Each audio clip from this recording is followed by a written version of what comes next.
యొక్క పరిశుద్ధ నామమునకు మహిమ కలుగును గాక. ప్రియమైనటువంటి దేవుని బిడ్డలారా, మరి మరొక అంశంతో మీ ముందుకు రావడానికి ప్రభు నాకెంతగానో కృప చూపించాడు. మరి అపోస్తుల కార్యముల గ్రంథము మరి 8వ అధ్యాయము 26 నుండి కొన్ని వచనాలు చూసుకుంటే ఇక్కడ ఒక చక్కటి విషయాన్ని మనం ఈరోజు నేర్చుకోగలుగుతాం. ప్రభు దూత చెప్తుంది ఫిలిప్పుతో, నీవు లేచి దక్షిణముగా వెళ్ళి యెరూషలేములో నుండి గాజాకు పోవు అరణ్య మార్గమున కలుసుకొనెమని ఫిలిప్పుతో చెప్పగా అతడు లేచి వెళ్ళెను. అప్పుడు ఐతియోపియలు రాణి అయిన కందాకే క్రింద మంత్రి ఆమె యొక్క ధనాగారం అంతటి మీదనున్న ఐతియోపియుడైన నపుంసకుడు ఆరాధించుటకు యెరూషలేముకు వచ్చి ఉండెను. అతడు తిరిగి వెళ్ళుచు తన రథం మీద కూర్చుండి ప్రవక్త అయిన యెషయా గ్రంథం చదువుచుండెను. అప్పుడు ఆత్మ ఫిలిప్పుతో, నీవు ఆ రథం దగ్గరకు పోయి దాన్ని కలుసుకొనమని చెప్పాను. ఫిలిప్పు దగ్గరకు పరిగెత్తుకుని పోయి అతడు ప్రవక్త అయిన యెషయా గ్రంథం చదువుతుండగా విని, నీవు చదువుచున్నది గ్రహించుచున్నావా అని అడుగా, అతడు ఎవడైనను నాకు త్రోవ చెప్పుకుంటే ఇలాగ గ్రహింపగలిగనని చెప్పి రథం ఎక్కి తనతో కూర్చున్నమని ఫిలిప్పుని వేడుకొనగా, అతడు లేఖనముందు చదువుతున్న భాగమేదనగా, ఆయన గొర్రెవలే వదకు తేబడెను. బొచ్చు కత్తిరించు వాని ఎదుట గొర్రెపిల్ల ఎలాగ మౌనంగా ఉండనో అలాగే ఆయన నోరు తెరవబడెను. ఆయన దీనత్వం బట్టి ఆయన న్యాయ విమర్శ దొరకకపోయెను. ఆయన సంతానం ఎవరు వివరింతురు? ఆయన జీవము భూమి మీద నుండి తీసివేయబడింది అనేటువంటి ఒక భాగాన్ని మరి ఈ యొక్క కందాకే రాణి అయినటువంటి కింద ఉన్నటువంటి మంత్రి అయినటువంటి నపుంసకుడు చదువుతూ ఉంటాడు దేవుని బిడ్డలారా. చూసారా, మరి యెరూషలేము మందిరానికి వెళ్తున్నాడు, ఆరాధించుకుంటున్నాడు, మరలా తిరిగి వస్తా ఉన్నాడు. అయితే తన దగ్గర ఉన్నటువంటి గ్రంథాన్ని తీసి చదువుతూ ఉన్నాడు. కానీ తను చదువుతున్నది ఏంటనేది తనకి గ్రహింపు లేదు. ఈరోజు కూడా గమనించినట్లయితే మనం ఏం చదువుతున్నామో, మన బుర్రలోకి ఏమి ఎక్కించుకుంటున్నామో మనకు తెలియదు. ఒక్కొక్కసారి ఏదో గుడ్డుగా చదువుకుంటూ వెళ్ళిపోతాం. పిల్లలు కూడా బట్టి కొడతారు కదా, స్కూల్స్లో కానీ కాలేజీలో కానీ బట్టి కొట్టి ఆ టయానికి ముక్కును పెట్టుకొని చేదినట్టుగా రాసేసి పాస్ అవుతూ ఉంటారు. కానీ దాని గురించినటువంటి ఒక అవగాహన, దానిలో నుంచి ఒక జ్ఞానాన్ని నేర్చుకోవడానికి ఎవరు కూడా ఇష్టపడే వాళ్ళు చాలా తక్కువ మంది ఉంటారు. అయితే ప్రభుదూత ఏం చేసిందంటే ఫిలిప్పును బలవంతం చేసింది. ఎందుకంటే దేవుని మీద కొంచెం ఆశ ఉంటే చాలు దేవుని బిడ్డలారా. వాళ్ళని తన మార్గంలోకి నడిపించుకుని వారికి చక్కటి బోధ దేవుడు చేయగలిగిన వాడుగా ఉంటాడు. మరి ఈ కందాకే రాణి అయినటువంటి ఐతియోపియల రాణి అయిన కందాకే క్రింద ఉన్నటువంటి మంత్రికి ఏముందంటే యెరూషలేముకి వెళ్ళే అలవాటు ఉంది, మందిరానికి వెళ్ళే అలవాటు ఉంది, తన దగ్గర ఉన్నది ఏదో చదివే అలవాటు ఉంది. తన బిజీ షెడ్యూల్లో మరి డ్యూటీలో మరి మంత్రిగా ఉండడం అంటే మాటలు కాదు కదా. ఎంతో ధనాగారం అంతటి మీదనున్న ఐతియోపియుడైన నపుంసకుడు, ధనాగారం అంటే మంచి ట్రెజరర్ దగ్గర అంటూ ఒక ఉన్నత స్థితిలోనే ఉన్నటువంటి వ్యక్తి. అయినను దేవుని మీద మనసు ఉంది దేవుని బిడ్డల. అలా దేవుని మీద మనసు ఉండడాన్ని బట్టి ఫిలిప్పుని దేవుని ఆత్మ బలవంతం చేసింది. అతను వెళుతున్నటువంటి గుర్రాన్ని, లేదంటే తను వెళుతున్నటువంటి ఆ రథము మీద మరి దేవుని ఆత్మ ఫిలిప్పుని నడిపించింది.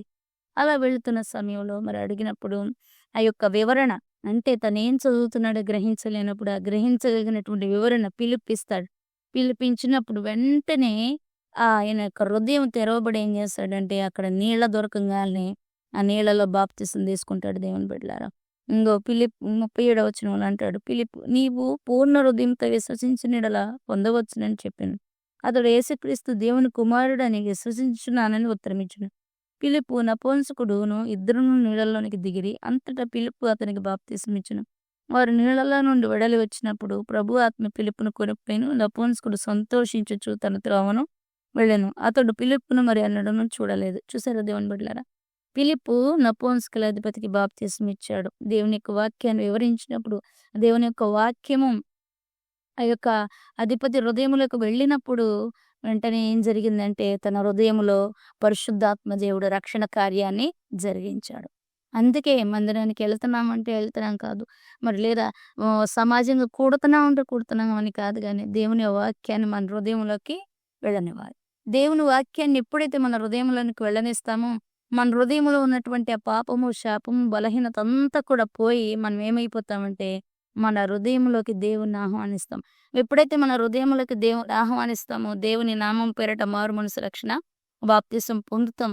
పరిశుద్ధాత్మ దేవుడు మనల్ని అలా పురికొల్పుతాడు. మన పాపం నుండి, మన దోషం నుండి, మన శాపం నుండి మనల్ని వేరు చేస్తాడు. ఎన్ని సంవత్సరాలు పడ్డా కొంతమంది ఎళ్తారండి. ఎన్ని సంవత్సరాలు ఎళ్తారో ఆ మందిరాలకి. కానీ మార్పుండదు దేవుని బిడ్డలారా. వాక్యాన్ని హృదయంలోకి ఎళ్ళనీయరు. మరి దైవజనుడు ఏం చెప్పాడో వారికి గుర్తుండదు. ఏదో క్యాజువల్‌గా ఎళ్లి వచ్చేస్తా ఉంటారు. అట్లా కాదు.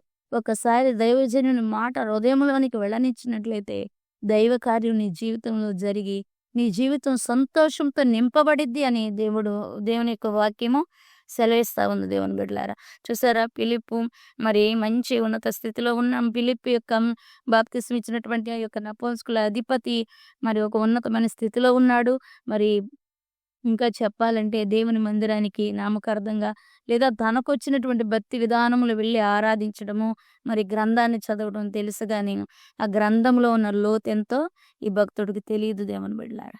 అప్పుడు ఆ గ్రంథంలో ఉన్న లోతు, ఆ గ్రంథంలో ఉన్నటువంటి ఆ యొక్క ఉన్నతమైనటువంటి శ్రేష్టమైన విలువైన మాటలు ఏంటి అని తెలియజేయడానికి ఏం చేశాడంటే, మరి దేవుడు ఫిలిప్పును వాడుకున్నాడు దేవుని బిడ్డలారా.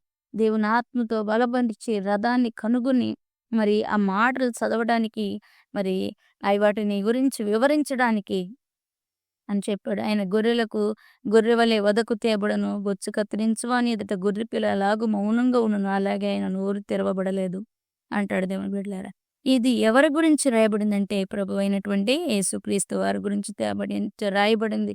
మరి సర్వ మానవాళి కొరకు భూమి మీదకొచ్చి ఆ పాపాన్ని, శాపాన్ని మరి తను ఒక గొర్రె గనక బొచ్చు కత్తిరించు అని ఎదుట ఎలాగ మౌనంగా ఉంటుందో అట్లా ఆ యొక్క మరి ఆ పనిష్మెంట్ టైంలో, ఆ సిలువ వేయబడే టైంలో అట్లాంటి మౌనాన్ని దేవుడు భరించాడని, అదంతా కేవలం మన దోషం, పాపం కొరకని చక్కగా వివరించినప్పుడు సంతోషంతో దేవుని చేర్చుకుని మరి సంతోషంతో మరి మారుమనసు రక్షణ నీటి బాప్తిసం పొంది ఎంతో సంతోషంగా మరి తన ప్రాంతానికి ఈ యొక్క ఐతోపియుల రాణి అయిన కందాకే క్రింద మంత్రి అయి ఉన్నటువంటి మరి ఐతోపియుడైన నపుంసకుడు మరి దేవుని యొక్క రక్షణను పొందుకున్నాడు దేవుని బిడ్డలారా. ఈరోజు నేను చెప్పేది ఏంటంటే, నువ్వు దైవ గ్రంథంలో, బైబిల్ గ్రంథంలో చదివేది గ్రహించాలి, తెలుసుకోవాలి. నీ హృదయ ఆత్మలోకి, ప్రాణాత్మ దేహంలోకి అది దూరాలి. అందుకే హెబ్రీ పత్రికలో అంటాడు, దేవుని యొక్క వాక్యం రెండంతుల వాడిగల ఖడ్గమై ఇటువంటి కీళ్లను, మూలుగులను విభాజిస్తూ ప్రాణాత్మ దేహాల్లోకి దూరుచూ ఉన్నది అంటాడు. ఆ రీతిగా గనక నువ్వు దాన్ని తీసుకుని వెళ్ళగలిగితే దేవుని మాటను, అది నీ యొక్క ఆత్మీయ జీవితానికి ఎంత బలాన్ని చేకూరుస్తుంది దేవుని బిడ్డలారా. నీకెంత బలమును, కృపను, శక్తిని అనుగ్రహిస్తుంది. నీకు సంతోషాన్ని ఇస్తుంది. రక్షణ సంతోషమును పొందుకుంటావు. అందుకే ఎప్పుడైతే మరి చదివేది గ్రహించలేని స్థితిలో, నిజమే ఈరోజు చాలా మంది గొప్ప గొప్ప స్థానాల్లో ఉంటారు, గొప్ప గొప్ప ఉద్యోగాలు ఉంటారు, కానీ బైబిల్ గ్రంథం చదవటం రాదు, లేదా చదివిన తప్పులు చదువుతూ ఉంటారు, లేదా వారు ఏం చదువుతున్నారో వారు గ్రహించలేని పరిస్థితుల్లో ఉంటారు.